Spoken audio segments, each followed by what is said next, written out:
കർത്താവിന്റെ കൃപ ഏവർക്കും ഉണ്ടാകട്ടെ. परमेश्वर का कृपा आप सबके साथ बना रहे. ഈ 15ാമത്തെ എപ്പിസോഡിൽ നമ്മൾ ചിന്തിക്കാൻ പോകുന്ന വിഷയം കർത്തർ ദിവസം എന്നതാണ്. आज हम जो 15वां एपिसोड में चर्चा करने वाली बात है परमेश्वर का दिवस. നമ്മൾ ഇന്നത്തെ ചിന്തയ്ക്കായി തുടർച്ചയായി ഇന്ന് ചിന്തിക്കുന്ന വാക്യം 10ാമത്തെ വാക്യമാണ്. आज हम जो चर्चा करेंगे वो है 10वां वाक्य.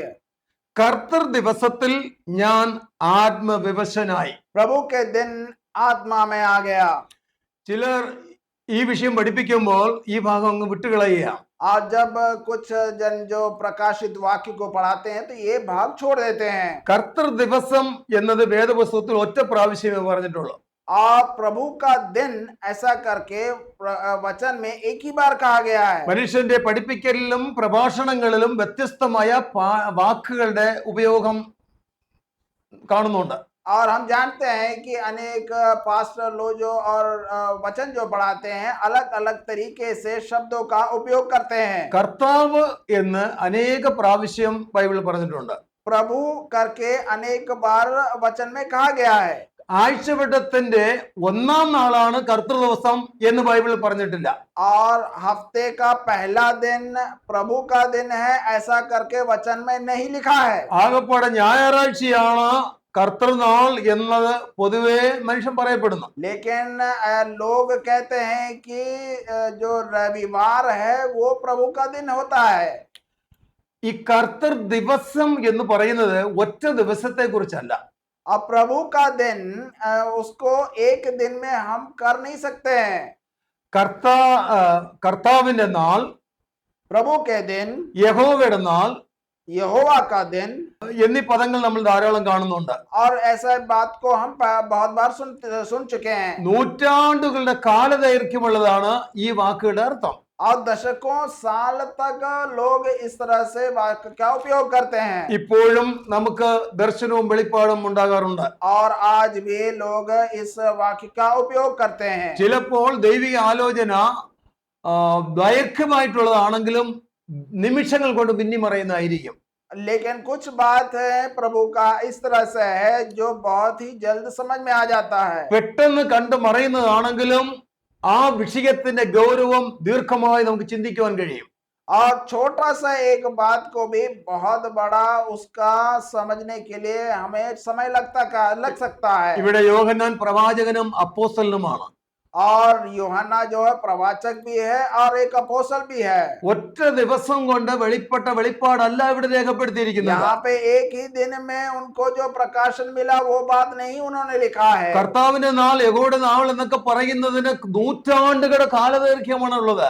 प्रभु का दिन जो कहते हैं बहुत सारे साल उसमें लग सकता है. ഉദാഹരണമായി ഡേ ഓഫ് മാൻ, और कह सकते हैं कि मनुष्यों का दिन, डे ऑफ साल्वेशन, कृपा का दिन, डे ऑफ एंटी क्राइस्ट और अंति क्रिस्तु का दिन, डे ऑफ क्राइस्ट, प्रभु यीशु मसीह का दिन, डे ऑफ द लॉर्ड और प्रभु का दिन, द डे ऑफ जजमेंट, और जो जजमेंट का एक दिन, the day of the son of man, और मनुष्यों का पुत्र का एक दिन, डे ऑफ गॉड, और परमेश्वर का दिन.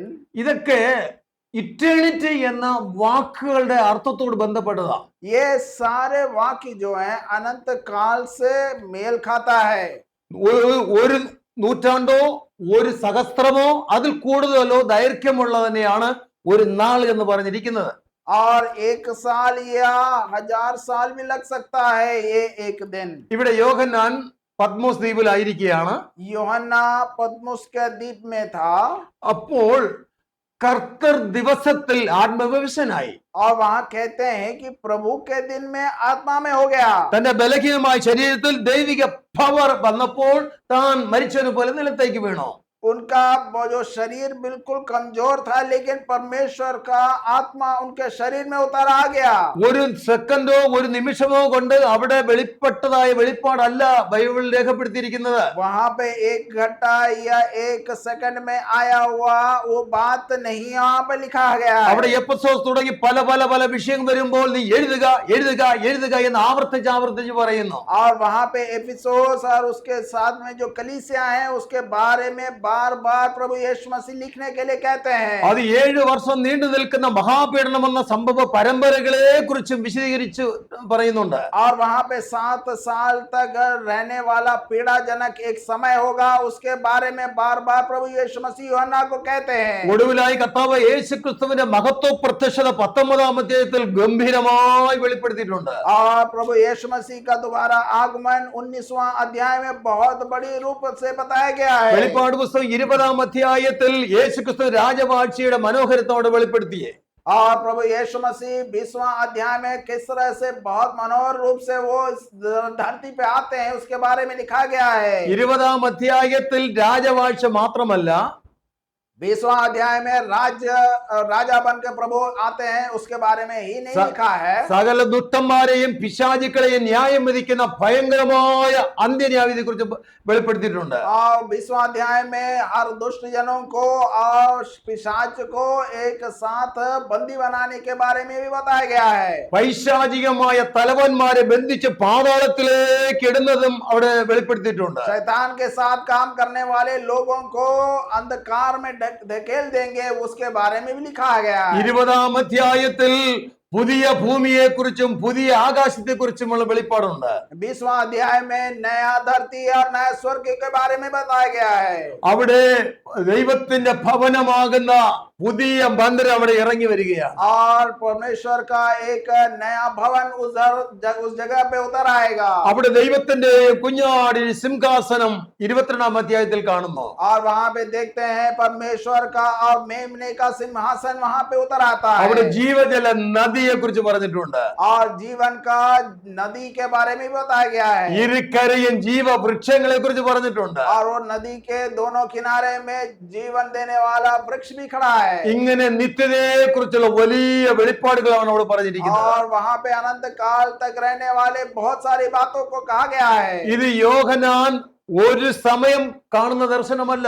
और लेकिन ये यूहन्ना एक समय में देखने वाला एक दर्शन नहीं है। കർത്തൃ ദിവസം എന്ന് ഉദ്ദേശിക്കുന്നതായ തന്റെ ആത്മീയ ദർശനത്തിന്റെ വ്യാപ്തിയുടെ സമയത്തെയാണ് അതിൽ ഉദ്ദേശിക്കേണ്ടത്.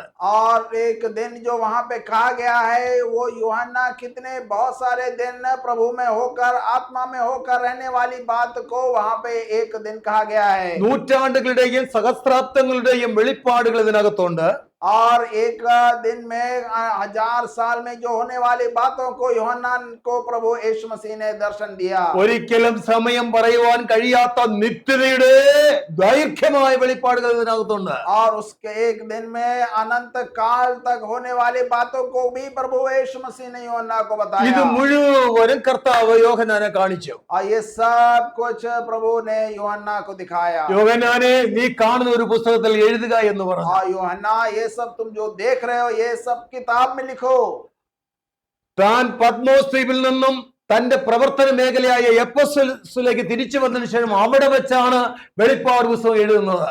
और यूहन्ना जो पद्मोस द्वीप टापू से निकलकर इफिसुस में जाते हैं वहां पर रह करके ये किताब को वो लिखते हैं। ഐ വാസ് ഇൻ പത്മോസ് എന്നാണ് അവിടെ എഴുതിയിരിക്കുന്നത്. कि जब मैं पद्मोस द्वीप में था तब मैं ये दर्शन को देखा। അവിടെ വെച്ച് എഴുതുവാൻ പേപ്പർ ചുരുളുകളോ അതിൻ്റെതായ എഴുതുവാനുള്ള പേനപ്രയോഗങ്ങളോ ഒന്നും രാജാവ് കൊടുത്തല്ല വിടുന്നത്. पद्मोस द्वीप में याद रखिएगा वो एक जेल है, वहां पे लिखने का कोई भी सामग्री नहीं है। തനിക്ക് ലഭിച്ചതായ ദൈവിക വെളിപ്പാടുകളെ ഓർമ്മയുടെ ഫയലിൽ താൻ സൂക്ഷിച്ചു. और जो पद्मोस टापू में वो देखे वो अपने मन में वो सुरक्षित रखे थे। ഹൃദയത്തിന്റെ ഭിത്തികളിൽ താൻ അത് എഴുതി. और हृदय में वो उन्होंने लिख के रखा था। റോമിഷ്യന്റെ മരണശേഷം പത്മോസിൽ നിന്ന് എഫെസോസിലേക്ക് തിരികെ വന്നു. और जो डोमिनिक राजा जब उनका मृत्यु हो गया तो वो एफेसोस में आ जाते हैं। 95 വയസ്സുള്ള വൃദ്ധനായ യോഹന്നാൻ അവിടെ വെച്ച് എഴുതുന്നു. और 105 साल का वो जो वृद्ध व्यक्ति था वो इसको लिखते हैं। അതാണ് ഈ വാക്യത്തിന്റെ ശരിയായിട്ടുള്ള അർത്ഥം. और यह है उस वाक्य का सही अर्थ। കർത്തൃ ദിവസത്തിൽ ആത്മവിവശനായി. और प्रभु के दिन में वो आत्मा में हो जाते हैं। ആത്മവിവശത എന്ന വിഷയത്തെ വളരെ വളരെ തെറ്റിദ്ധരിച്ച് മനുഷ്യൻ ദുരുപയോഗം ചെയ്യുന്നുണ്ട്. और आत्मा में हो गया उसका जो व्याख्यान लोग करते हैं। ഇവയെക്കുറിച്ച് പറയുമ്പോൾ പ്രിയമുള്ളവരെ, ബൈബിൾ രേഖപ്പെടുത്തിയത് മാത്രമേ അംഗീകരിക്കൂ എന്ന് പറയുന്നതിനകത്ത് അർത്ഥമില്ല. और इसको जब हम कहते हैं तो वचन में क्या लिखा है केवल उसके बारे में बोलकर हम समझ नहीं सकते हैं। കർത്താവും ശിക്ഷകണങ്ങളും ചെയ്തതിന് അപ്പുറമായി ചെയ്യുവാൻ ഇന്നും ഭക്തന്മാരെ ദൈവം അഭിഷേകം ചെയ്യുന്നുണ്ട്. और प्रभु ने कहा है कि जो शिष्य उनके साथ में थे, जो उन्होंने किया उससे भी बड़े काम आप और हम कर सकते हैं। പത്രോസ് നടന്നു പോകുമ്പോൾ നിഴൽ തട്ടി അനേകർ സൗഖ്യം പ്രാപിച്ചതായി രേഖപ്പെടുത്തിയിട്ടുണ്ട്. और पतरस जब चलते थे तो उनके जो शैडो था उसके वजह से लोग चंगे होते थे। കർത്താവിന്റെ പ്രവൃത്തി, വിവിധ വീര്യപ്രവൃത്തികൾ തന്നിൽ വിശ്വസിച്ച ഭക്തന്മാരിൽ കൂടെ ലോകമൊക്കെയും ചെയ്യിച്ചുകൊണ്ടിരിക്കുകയാണ്. और प्रभु का आत्मा जब उनके चेलों के अंदर में था तो वो अनेक आश्चर्य काम वो इस दुनिया में किए। എനിക്കില്ലാത്ത ശുശ്രൂഷ ചെയ്യുന്നവരെ കണ്ട് അത് സാത്താന്യം എന്ന് പറയുന്നതാണ് ഏറ്റവും വലിയ തെറ്റ്. और मेरे अंदर में जो कृपा नहीं है और अगर मैं दूसरे में देखता हूं तो वो शैतान का आदमी है, ऐसा बोलना बहुत बड़ी गलत बात है। നൂറുകണക്കിന് ആയിരക്കണക്കിന് ജനത്തെ മാനസാന്തരത്തിലേക്കും ദൈവത്വങ്ങളിലേക്ക് നയിക്കുന്ന ശുശ്രൂഷ ചെയ്യുന്നത് കൊണ്ട് അസൂയപ്പെട്ട് തെറ്റിദ്ധരിക്കരുത്. लेकिन अगर कोई आपका भाई या दूसरा एक जन बहुत बड़ा परमेश्वर का काम कर रहा है, लेकिन उसका देख करके आपको दुखी होने की जरूरत नहीं है। കൃപാവര ശുശ്രൂഷകളുടെ ഏത് ആധിക്യത്തിലും മനുഷ്യനെ ദൈവത്തിന് ഉപയോഗിക്കാൻ കഴിയും. और कैसे भी कृपा आपके अंदर में हो, आप उसको उपयोग करके परमेश्वर का काम कर सकते हैं। ഞാൻ ഒരു വ്യക്തിയെ തൊട്ട് രോഗത്തെ സൗഖ്യമാക്കിയത് കൊണ്ട് എല്ലാവരും തൊട്ട് സൗഖ്യമാക്കിയാലേ ദൈവികം എന്ന് വരുന്നില്ല. अगर मैं किसी को छू करके उनको चंगा करता हूं तो हर एक व्यक्ति को मैं छूना है, ऐसा कहीं पे लिखा नहीं है। ദൂരെ നിന്ന് കൈ ചൂണ്ടി പ്രാർത്ഥിച്ചാൽ അവിടെ സൗഖ്യമാകുന്നു. और कोई बहुत दूर से खड़ा होकर बोलता है कि तुम चंगे हो जाओ तो वो चंगा हो जाता है। കാണാത്ത വ്യക്തിയെ എവിടെയോ ഇരുന്ന് പ്രാർത്ഥിച്ചാലും അവിടെ അതിവേഗത്തിൽ ഓടുന്ന വചനം അവന് സൗഖ്യമാക്കുന്നു. एक राज्य में बैठकर दूसरे राज्य में एक व्यक्ति को चंगा होने के लिए प्रार्थना करता है तो वो चंगा हो जाता है। എണ്ണ പൂശിയാലേ സൗഖ്യമാകുള്ളൂ എന്ന് പറഞ്ഞാൽ അതിൽ അർത്ഥമില്ല. अगर मैं कहता हूं कि मैं तेल लगाऊंगा तभी वो चंगा होगा तो ऐसा बोलना गलत बात है। എണ്ണ പൂശി പ്രാർത്ഥിച്ചാലും വിശ്വാസം അവിടെ ഫലിക്കും. अगर आप तेल लगा के प्रार्थना करते हैं तो भी वहां पे विश्वास काम करता है। എണ്ണ പൂശാതെ പ്രാർത്ഥിച്ചാലും ആ രോഗി ചാടി എഴുന്നേൽക്കും. अगर आप तेल नहीं भी लगाते हैं और प्रार्थना करते हैं तो वो रोगी जो चंगा हो सकता ചിലപ്പോൾ है। പ്രാർത്ഥിച്ചാൽ വ്യക്തി തുള്ളിച്ചാടി ഒരു ആത്മനിറവിൽ അവിടെ വിവശനായി വീണ് കിടന്നെന്ന് വരും. अगर किसी पर प्रार्थना करते हैं तो वो बहुत उत्तेजित होकर आत्मा में हो सकता है। നിരന്തര പ്രാർത്ഥന ഇരിക്കുമ്പോൾ ആത്മതപനം ചെയ്യുന്നത് ഭക്തന്മാരുടെ അനുഭവമാണ്. और जब परमेश्वर के उपस्थिति में बैठ के प्रार्थना करते हैं तो वो आत्मा में हो जाते हैं, ऐसा हम जानते हैं। 60-80 കിലോ ഭാരമുള്ള ഒരു മനുഷ്യൻ और 50 या 60 किलो वाला एक व्यक्ति ദൈവാത്മാവിൽ ജാഗരിച്ച് ആത്മനിറവിൽ പ്രാർത്ഥിച്ചു കൊണ്ടിരിക്കുമ്പോൾ जब वो प्रार्थना करते हैं ദൈവിക സാന്നിധ്യത്താൽ താൻ വെയിറ്റ് സാധനം പോലെ ആയി തീരുകയാണ്. और परमेश्वर की उपस्थिति में उनका वेट बिल्कुल खत्म हो जाता है। ഒരു വെയിറ്റ്ലെസ് തുണ്ട് പേപ്പർ ആകാശത്തിലേക്ക് പറക്കുന്നത് പോലെ और जिस तरह से एक कागज हवा में उड़ता है വെയിറ്റ് ഇല്ലാത്ത ഒരു വെയിറ്റ്ലെസ് ശരീരം പോലെ ചിലപ്പോൾ ആയി തീരും. और उस तरह से वो व्यक्ति जो है बिल्कुल वेट के बिना उड़ने जैसा फील होता है। ചിലർ ആത്മനിറവിലാകുമ്പോൾ जब वो कोई व्यक्ति आत्मा में हो जाता है, ആത്മനിറവിൽ ദൈവിക ദർശനത്തോടും വെളിപ്പാടോടും കൂടെ ചില വ്യക്തികൾ പുറകിൽ ഇരുന്ന് ആരാധിക്കുന്നത് കാണാം. और आत्मा में होकर कुछ लोग जो हैं बहुत आराधना करते हुए हम देख पाते हैं। ദൈവിക സാന്നിധ്യത്തിന്റെ നിറവിൽ അവരെ ഫുട്ബോൾ എടുത്തെറിയുന്ന പോലെ സ്റ്റേജിന് മുൻവശത്തോട്ട് വരുന്നത് കണ്ടിട്ടുണ്ട്. और कि कुछ लोग जो हैं आत्मा में जो हो जाते हैं तो बहुत तेजी के साथ वो स्टेज के तरफ आ जाते हैं ആ വ്യക്തി മറ്റൊരു വ്യക്തിയുടെ മേൽ തൊട്ടാൽ അവിടെ തുള്ളിച്ചാടി അവർ ആരാധിക്കുന്നത് കണ്ടിട്ടുണ്ട്. और जब वो व्यक्ति दूसरे को छूता है वो भी आत्मा में हो जाता है ചിലപ്പോൾ ഭൂതങ്ങൾ ഇളകി മാറും, അവിടെ പല കാര്യങ്ങൾ നടക്കും. उस समय जो भी लोग भूत उनके अंदर में वो भूत निकल के भाग जाते हैं ആത്മാവിന്റെ സ്വാതന്ത്ര്യത്തിൽ ഭക്തന്മാർ ആത്മനിർമ്മൽ ആരാധിക്ക് ശുശ്രൂഷിക്കുകയും ചെയ്യുന്നത് വ്യക്തിപരമായ അനുഭവമാണ്. और आत्मा में होकर के लोग परमेश्वर की आराधना करते हैं ऐसा मैं बहुत जगह देखा हूँ യോഹന്നാന് 18 മാസക്കാലത്തിൽ ഏത് ദിവസമാണ് കർത്തൃ ദിവസം? और यूहन्ना का कौन सा दिन है प्रभु का दिन എല്ലാ ദിവസവും തനിക്ക് കർത്തൃ ദിവസത്തിന്റെ അനുഭവമാണ്. यूहन्ना के लिए हर एक दिन प्रभु का दिन था അതൊരു ഞായറാഴ്ച അനുഭവമായി ചിന്തിക്കരുത്. वो एक रविवार का दिन केवल नहीं था തിങ്കൾ മുതൽ ഞായറാഴ്ച വരെയും കർത്തൃ ദിവസത്തിന്റെ അനുഭവം वो തന്നെയാണ്. सोमवार से लेकर रविवार तक उसके लिए प्रभु का दिन था പ്രിയമുള്ളവരെ, നമ്മൾ ഒരു സൺഡേ ആരാധനയ്ക്ക് പോയത് കൊണ്ട് അത് കർത്തൃ ദിവസമായി തൃപ്തിപ്പെടരുത്. लेकिन मेरे प्रियजन एक दिन रविवार को कलीसिया में जाके प्रार्थना करने से हम मसीह नहीं बनते हैं ഞായറാഴ്ച മുതൽ അടുത്ത ഞായറാഴ്ച വരെയും എല്ലാ ദിവസവും കർത്തൃ അനുഭവം നമുക്ക് ഉണ്ടാകാനിടയാകട്ടെ. एक रविवार से अगले रविवार तक हम प्रभु में होकर परमेश्वर की आराधना करने वाला सही मसीह बनता है കർത്തൃ ദിവസത്തിൽ ആത്മവിവശനായി എന്ന് പറയുമ്പോൾ जब प्रभु का दिन में आत्मा में हो जाना जब बोलते हैं പരിശുദ്ധാത്മാവിന്റെ നിറവിൽ വിശുദ്ധ ജീവിതവും ശുശ്രൂഷയും ചെയ്യണം. पवित्र आत्मा में हो करके पवित्र जीवन बिताना भी एक बात है ദിനംതോറും വെളിപ്പാടുകളും ദർശനങ്ങളും ദൈവത്തിൽ നിന്ന് പ്രാപിക്കണം. हर दिन परमेश्वर का वचन को समझना और उसमें से वचन को पढ़ना बहुत जरूरी है ഇത് അനുഭവമില്ലാത്തവർ മാറി നിന്ന് തെറ്റായി വ്യാഖ്യാനിക്കുന്നതാണ് തെറ്റ്. और जिसका इसका अनुभव नहीं है वो व्यक्ति ऐसा अलग अलग बातों को कहता है നമ്മുടെ ദൈവം ജീവിക്കുന്ന ദൈവമാണ്. हमारा परमेश्वर जीवन है ദൈവം നമ്മെ ജീവിപ്പിക്കുന്നു.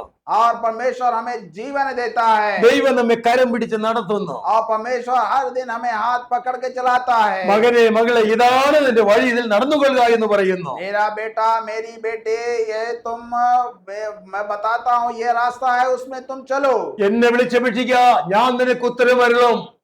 मुझे बुलाकर मुझसे प्रार्थना करो मैं तुम्हें उत्तर दूंगा നീ അറിയാത്ത മഹത്തായും അഗോചരവുമായിട്ടുള്ള വൻ കാര്യങ്ങൾ ഞാൻ നിന്നോട് അറിയിക്കും. और जो तुम नहीं जानते हो वो सब बातों को मैं तुम्हें बताऊंगा കൈയും കെട്ടിയിരുന്ന് വിമർശിക്കുന്നതിന്മേൽ ഒരിക്കലും ഇതുണ്ടാകില്ല. और जो हाथ बांध कर बैठा रहता है उसको ये कुछ बात समझ में नहीं സമയം आएगा കിട്ടിയാൽ സമയത്തിലും അസമയത്തിലും ദൈവത്തെ മഹത്വപ്പെടുത്താം. और जब भी आपको समय मिलता है आप परमेश्वर की उपस्थिति में आए എല്ലാ ദിവസങ്ങളിലും നമുക്ക് കർത്തൃ ദിവസത്തിന്റെ അനുഭവമാക്കി തീർക്കാം. हर एक दिन में हमारे लिए प्रभु का दिन हो सकता है ആത്മവിവശരാകാം.